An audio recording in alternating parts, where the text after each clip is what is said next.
উত্তরটা তো দিতে। কোন জায়গায় কি বলতে জানিস ভাই পোকাতে কি লেগে পড়ে জানিস ভাই হাট বিহদাব কম লাগার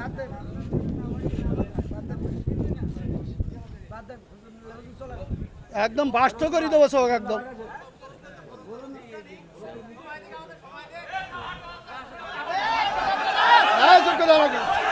আপনি একজন চেয়ারম্যান, বাংলাদেশে অসংখ্য চেয়ারম্যান আছে না নাই?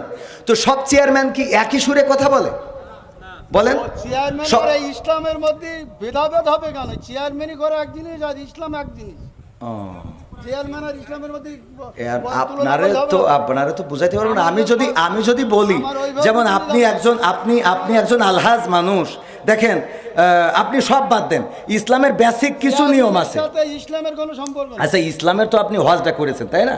হজ করেছেন না? আমি যে প্রশ্নটা আপনার কলাম এখানে ৬০০ লোক আছে, আপনি